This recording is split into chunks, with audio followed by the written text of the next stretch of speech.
I was sent to Birch River to live with a family of 6 kids in their 4-room house along Birch River, along the river of Birch River.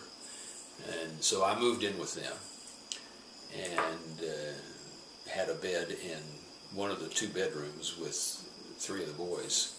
3 boys slept in a double bed, and I had a bed all to myself. And the rest of the family slept in the other bedroom. Mama and the papa and the 2 younger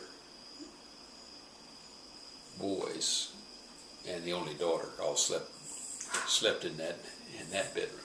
And I spent part of my time just kind of in the initial months, which was in summer of '69, floating around the community and getting acquainted. And the easiest people to get acquainted with were the kids, the young, really young kids. Well, I got involved too at the same time with the Head Start program. Nicholas County had a summer Head Start program run by the school system, which provided 6 weeks of introduction to school for the kids who were getting ready to go to 1st grade. There was no kindergarten. And there was no kindergarten. There were no kindergarten. So these kids were 6 years old for the most part. We decided to convert the summer program into a full year program. And the first challenge, you were asking about challenges, the first challenge was to try to figure out how to get that organized. And what we did was I went to one of the coal companies in Summersville and approached the president of one of the coal companies and convinced him to put up enough money to hire a director of Head Start to come in and get it organized. So I don't remember how much money they put up, but they put up enough money that we were able to tempt a young graduate of West Virginia University to come down to Summersville, and we put him in charge, and he got the thing up and running, and that left me free to explore other things. So what we ended up doing was taking the money that we had, which was about $45,000 for the whole county for a year's budget for Head Start, and we created 3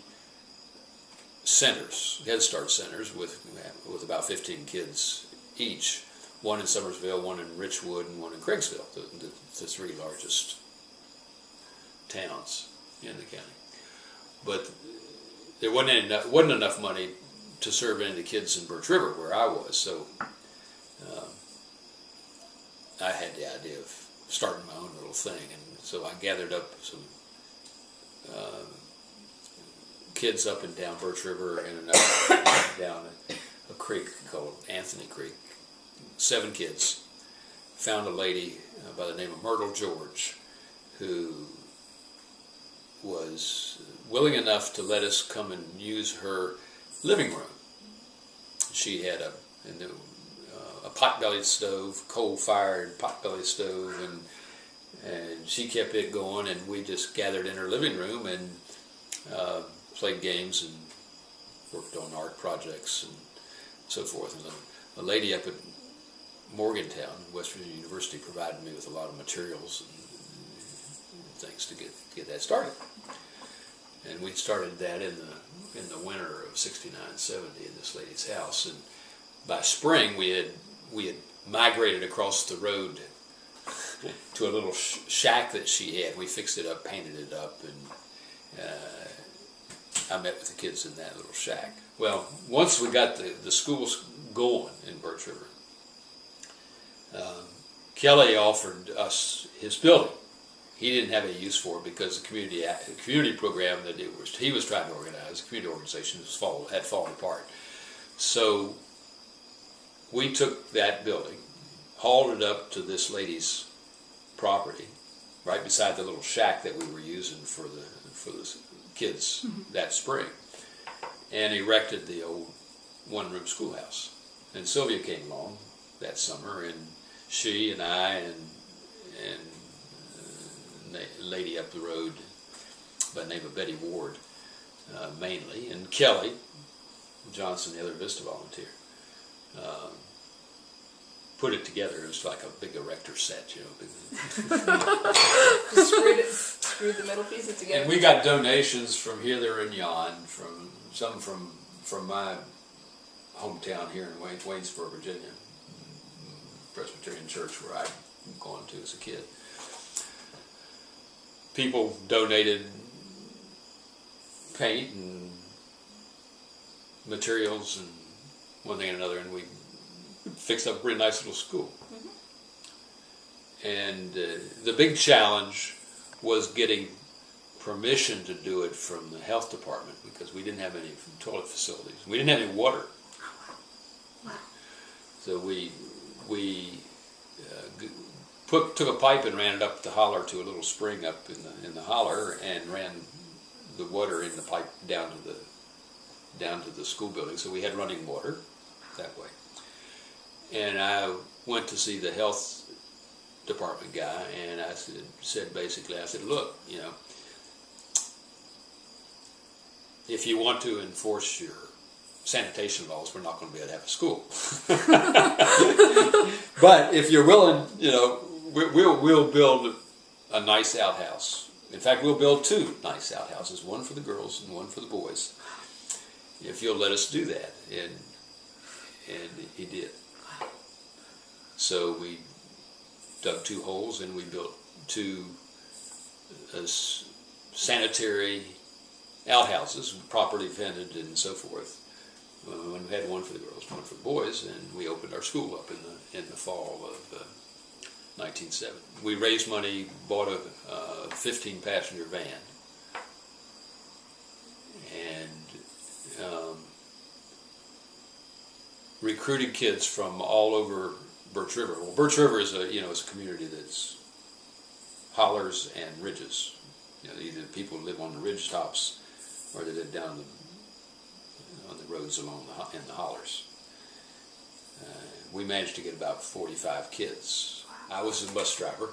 Sylvia was the lead teacher. And head of the safety caucus. Yeah, the safety caucus. I go pick up the kids, no seatbelts. And I'd be rolling around over these crazy roads with 14 chattering kids in the bus. And, you'd sing and have a good time. And we'd sing and have a good time. And we'd go to school, and we'd stay for 2.5 hours, and then I'd haul them back home. And then I'd go get another bunch for the afternoon session. Wow. And we'd do that for 2.5 hours, and I'd take them home. So, usually by about 4:30 we were done. How many years did we keep the school going? We kept it going for 7 years. We stayed in VISTA as long as we were allowed to stay in VISTA. I was in 3 years, and then during my 3rd year, yeah. Sylvia got on board as a VISTA volunteer, so she was on it. We were both in it that year, and then she was in it 2 more years, so it was 5 years total that we were supported by VISTA. And the last 2 years, we were supported by my teacher's salary.